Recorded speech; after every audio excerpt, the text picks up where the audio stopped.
Haas got it fixed so like he always does. Welcome. Appreciate everybody coming. Looking forward to getting training camp and the season kicked off here tomorrow.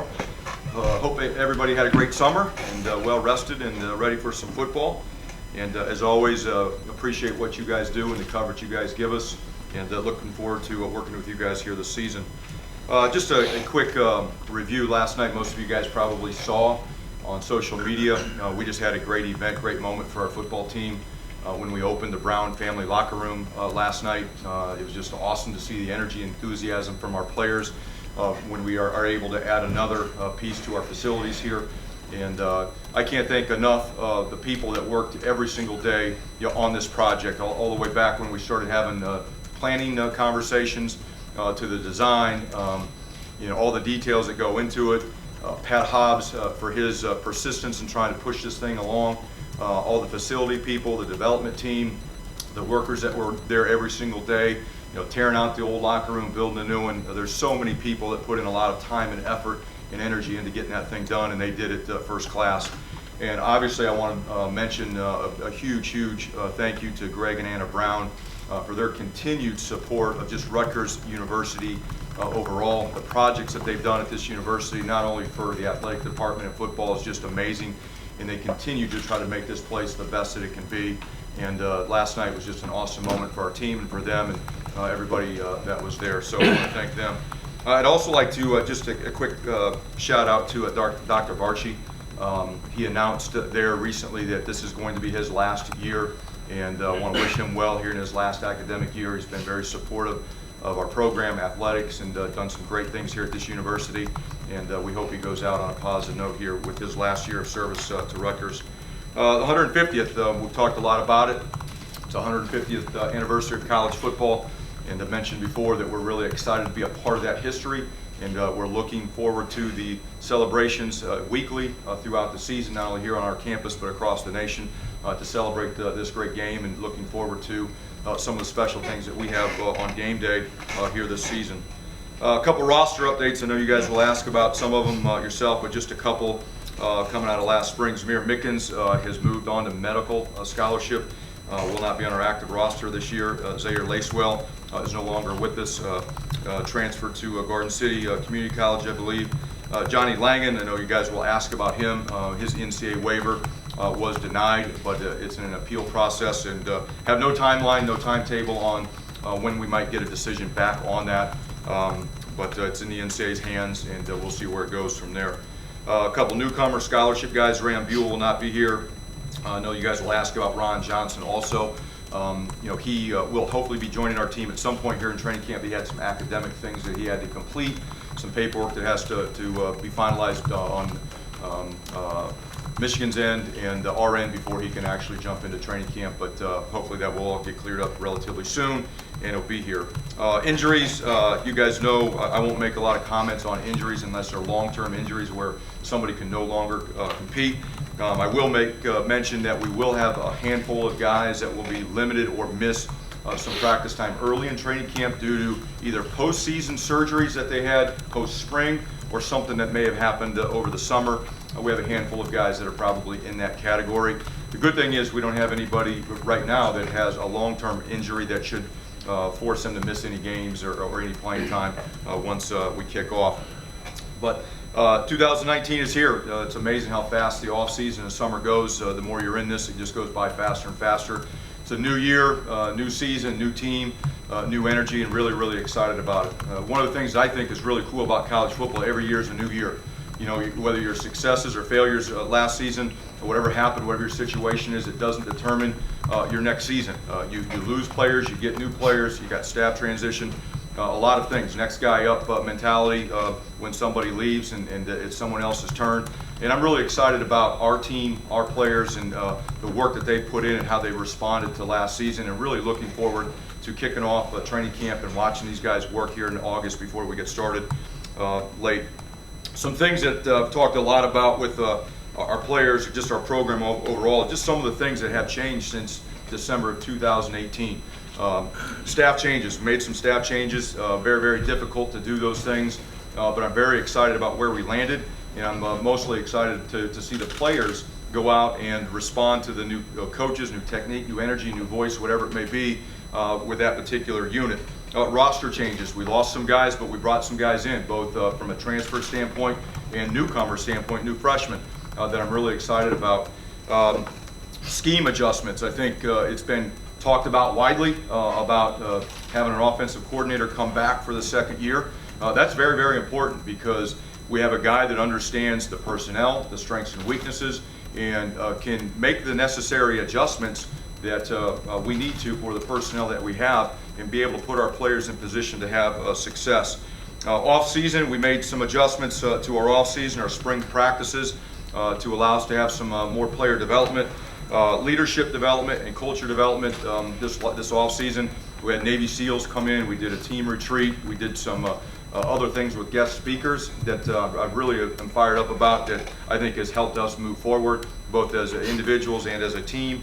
And then just the physical transformation. We played a lot of young players that probably weren't ready, but that's what the roster was. And when I look at some of those guys right now, some guys have put on 15, 20, 25 pounds from last season. They look much bigger, stronger, and more prepared to go out and compete in a league like this. So those are just some of the major things that I think that we have been able to adjust, adapt, change, whatever you call it, coming out of 2018 as we head into 2019.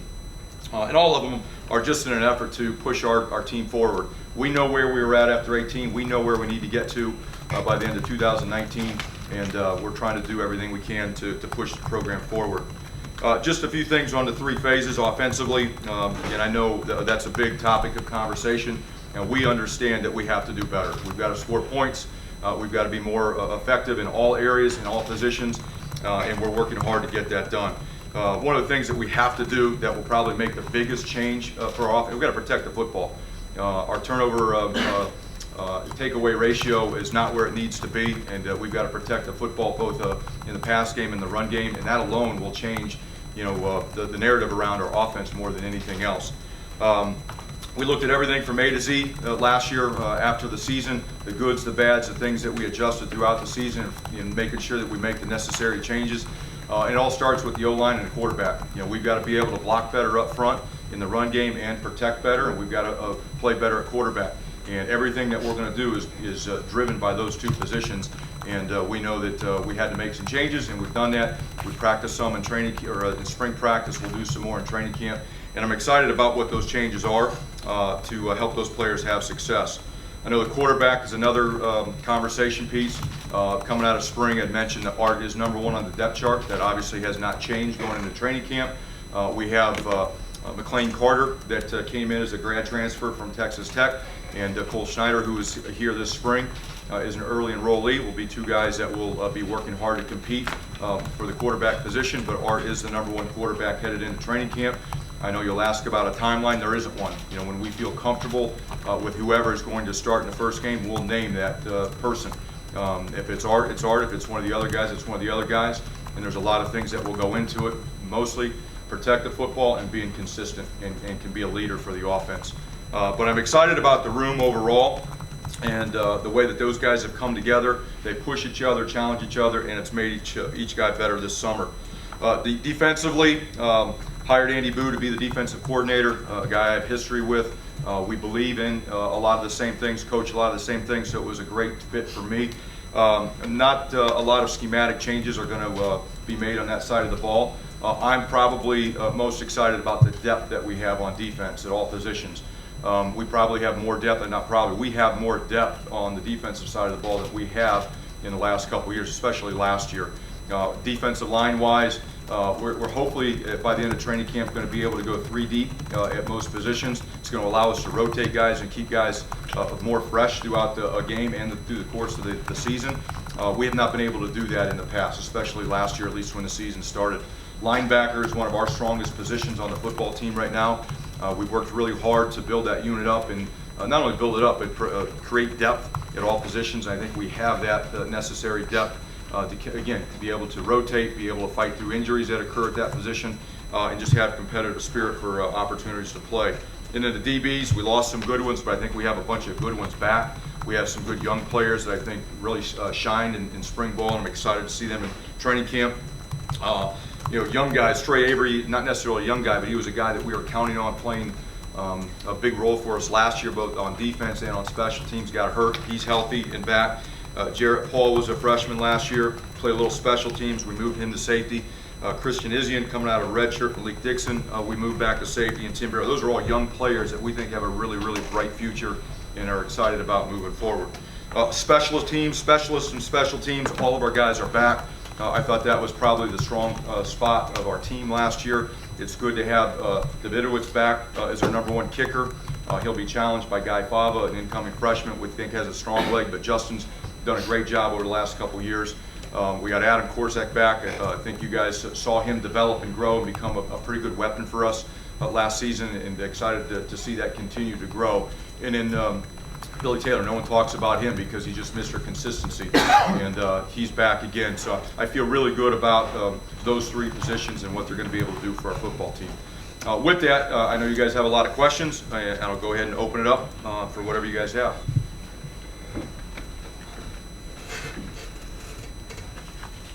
Chris, do you think offensively you guys are at the point where you might be able to kind of realize the vision that you talked about when you first got the job, scoring a lot of points, being excited? I'll tell you, at the end of training camp, I can't tell you that we're at that spot right now. We haven't even started practice. We've got a lot of work to do over the next 4 weeks. I've seen progress being made in a lot of areas, just the scheme changes, player development, incoming players that I'm excited about, but we've got to go practice, we've got to go work, and it's got to all come together. One of the issues that when I talk about just ball security, the other issue, we got to get all 11 people working together on offense to make the picture look better. That's what we have to invest an insane amount of time on this August. Chris, when you look at this 4th year here now, and now this is the point where the majority of the players really are your guys, how much though in that time have you changed as a coach from when you came in here without having a head coach to now you got significant time under your belt? You've had most of these players here. Yeah, well, it's a good question. I'll just start with me and my personal development. I think anytime, whether you're a first-year head coach, 5th-year head coach, or in your 15th year, you're always doing what? You're always evolving, you're always trying to improve, you're always trying to make yourself better. So, yeah, obviously I think I'm better here going into year 4 than I was in year 1, and as a coach, period, when I first started back in 1996, I'm a better coach today than I was then. But what I really probably have done, what I think a better job of, is here's the plan, here's the blueprint, but adjusting and adapting based on the situation. What players do we have? What's required of our team? Where are we at? And I think all good coaches do that with your unit, with your offense, defense, your overall team. But sometimes ego gets in the way, and, say, hey, this is the only way. But we're always trying to find ways to get better and improve in everything that we do in the program. And that's the way I'm wired, and I think I've tried to do a better job of that. Chris, at the end of last season, Pat said that he hoped to see significant improvement from the program this year. I'm curious how you yourself define that, and if you had a conversation with him specifically as to what that means. Yeah, I think anybody that is in our program wants to see significant improvement. What that is, there's not a number. I know a lot of people want to put a number on it. To me, it's about improving. Having your football team go out and having a chance to win as many games as possible. I mean, that's improvement. Is it 12 games, 10 games, 8 games, 6 games? I don't know. All I know is we're going to work really hard to put a really competitive, enthusiastic, tough, disciplined team on the field that gives us an opportunity to win every single game that we play. That's what our focus is. I'm not worried about a number. Never had a conversation with anybody about a number. We're trying to make our football team as good as it can be, and that's our focus. And to do that, we got to focus on our process, and that's day 1 of training camp. Coach, getting back to the quarterback competition, you get a guy like McLean Carter coming here over the summer. What's he been able to do? Is it enough time to learn the playbook? And what have you seen from him, just in that short time of what you know of him? I haven't seen a whole lot. I mean, with the rules the way they are, we can't be around the guys with balls and things like that. He's participated in the player run practices that they've had in the summer. But But until we get a chance to put on the helmet, get the balls out, and be with them, I can't give you any kind of evaluation other than what I've seen on film from Texas Tech. He's a great kid. He comes from a football family. He knows the game. He studies the game. He's played the game. Those are the things I can tell you. But until we get him into our system, into our structure, I don't know, what it's going to look like. I love the kid. He's competing to learn as much as he can, as fast as he can. I can tell you that. But time will tell. Yeah, Chris, you obviously seem very enthusiastic about this team. Can you see in your mind that path to improvement from what you've seen, through spring and the summer here so far? Oh, absolutely. I mean, again, there's a lot, just like I mentioned, all the kind of points along the way to get to where we're at today. I'm here every day, and I see our team develop and improve every single day. And I know when you're not, it's hard to see it or believe it or think about what it could become. But every single day I see the players come in with a great attitude, great focus, great commitment to trying to improve not only themselves but their unit and our team. And that's been fun to watch. When you go through a year like last year, you're not sure how teams are going to respond. You're not sure how individuals are going to respond. Not everyone's made for those tough, difficult challenges. But I can say this football team has responded in the right way. What does that mean? I don't know. I'll tell you at the end of the training camp how I feel going into games, and obviously the true measure will be on Saturdays when we play. Chris, how prepared do you think Isaiah is to take on something more? Obviously, he showed some flashes last year as a freshman, and he did some things. How prepared is he to take on something bigger, something more? Well, I think he's definitely developed, and I think he's definitely ready to be a contributor right out of the gate. Isaiah wasn't right out of the gate the player he developed into throughout the season. We expect him to be an impact guy right away for us. He's got to work on being a complete running back still, and that's what August is about. I think he improved in some areas in the spring, but he's still got a long way to go to become a complete every down running back for us. But that's the goal, and that's the challenge that Coach Smith and the offense have, is to try to make him become that guy. But he will contribute early and often, and it's going to help improve our offense. Coach, you said at Big Ten Media Days that this team had some of the best chemistry, best leadership that you've seen while you've been here. Can you speak a little bit on what your four captains have brought to the table, each of them specifically? I think the first thing is they have tremendous respect from everybody in the program. They are tremendous people. They got great character. They do what they say they're going to do. They work extremely hard. They're complete individuals. They're not only good football players, but they're good students, they're good citizens, and with that they've gained a ton of respect from the whole team. And when they speak, everybody listens. And that's helped player-to-player accountability, and it's allowed players to basically drop their ego and follow them, and that's huge because that doesn't happen all the time. It's easy to say but hard to do, but those four guys, based on the way they carry themselves and handle their business, people listen and people follow, and that's why we did what we did with the captains back in the spring. Coach, for the freshmen that arrived this summer, I know it's very early, but did any of them stand out to you during some workouts? Kind of like the McLean Carter conversation.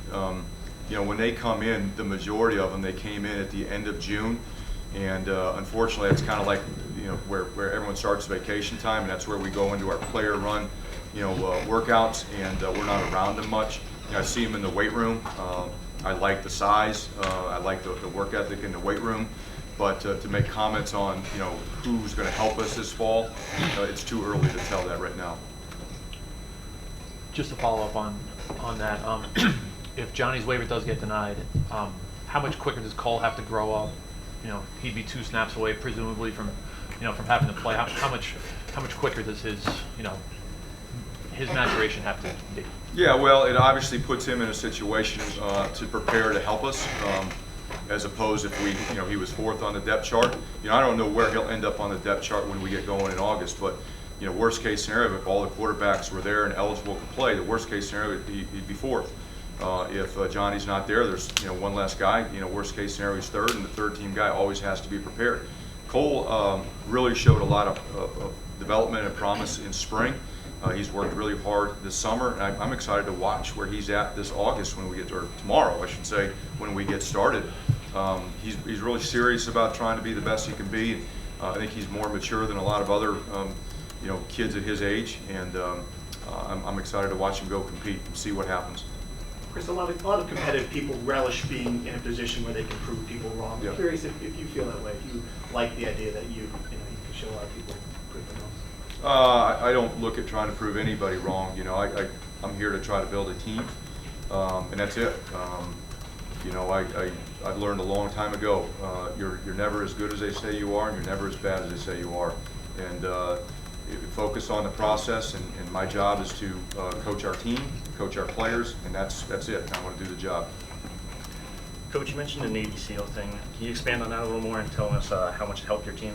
Yeah, it was a really good exercise that we did the first week back in January with the team.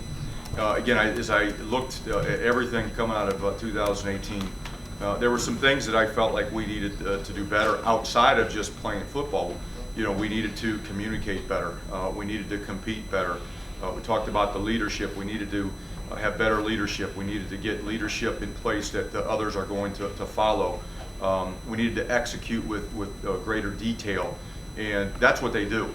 Navy SEALs do that to stay alive. And so we brought in a team, APG, came in, and they've worked with several colleges and NFL teams around the country, and they came in and spent 2 days with us and went through a lot of leadership training, team bonding activities, worked on communication activities with the team, helped us build a team, a player developed ethos and a standard that they wanted to hold themselves to. It wasn't from me, it wasn't from the staff.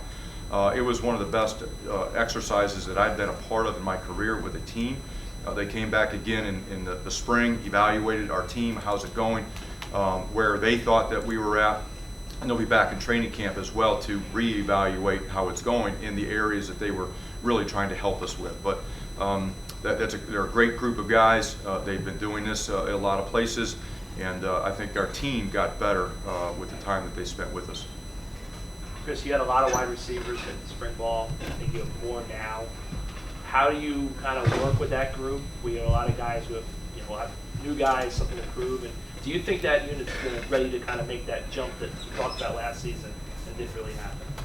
Well, last year we were playing with a bunch of young players. They were all first or second year players, not a lot of experience. They're all back. Does that mean they're naturally going to be better just because they're going to be back? No. But I've seen a lot of development from individuals that did play last year. They're just bigger, they're stronger. Being in the same system has helped them develop. They've had the same coach that's helped them develop some skills. We've brought some new players in that they're going to create competition, where you're either going to improve or they'll pass you by. And that's really what every coach wants at all positions. But I've seen a lot of development out of that group. Again, just like a lot of the other positions, August is going to be a huge month for them to continue to develop.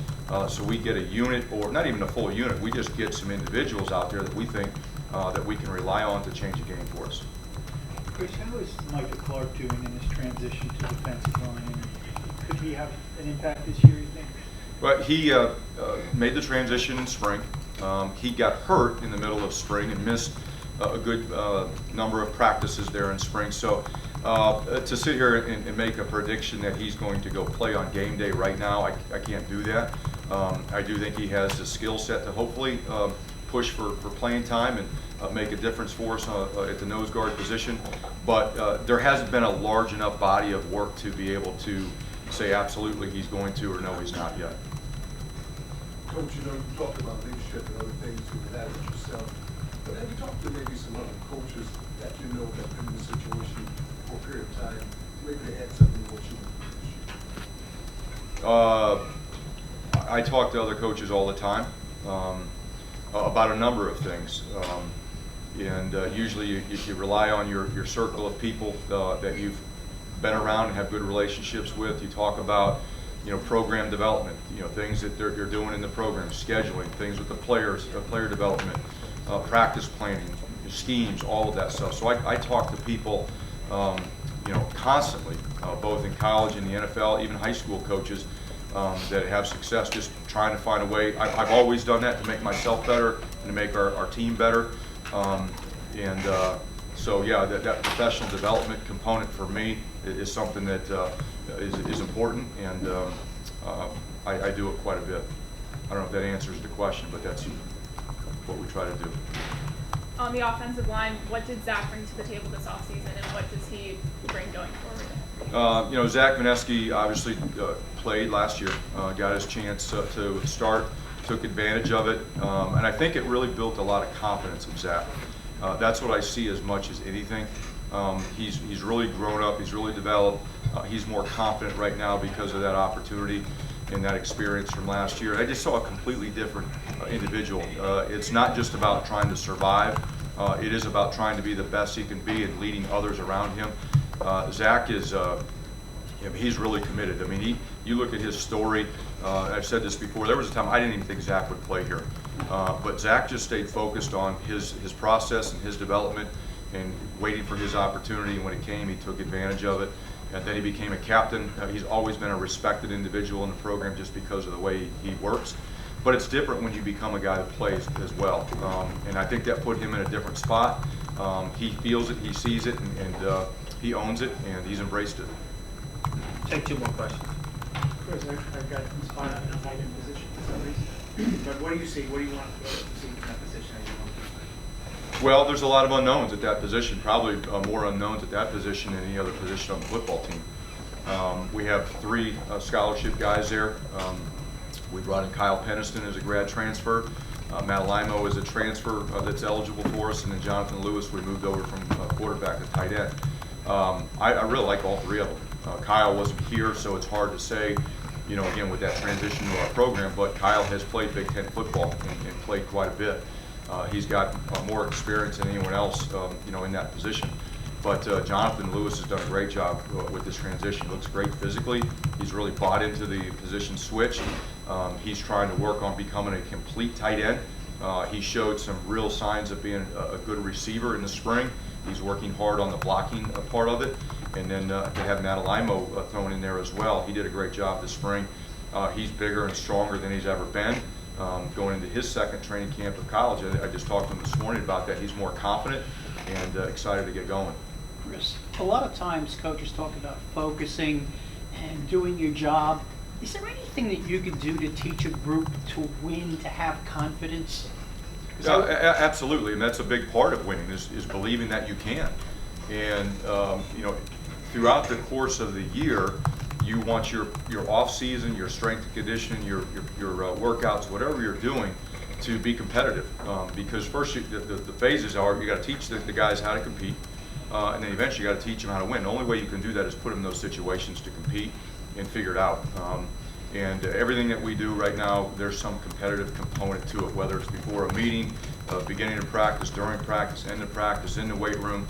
We're trying to get guys to compete, to learn how to do that, and embrace that, but then also figure out how to win, and then do that consistently. The confidence thing just comes through repeated reps of that over and over and over to build up that confidence. You go out and you have successful experiences, it naturally does what? Builds up your confidence.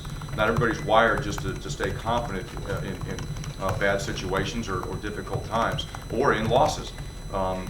So it does take some time, put them in situations where they can have success and they can think, wow, I can do this and I can get this done, and start to believe in it, and then the confidence grows. James, one question. Chris, you said that Chicago, Big Ten's line of scrimmage league.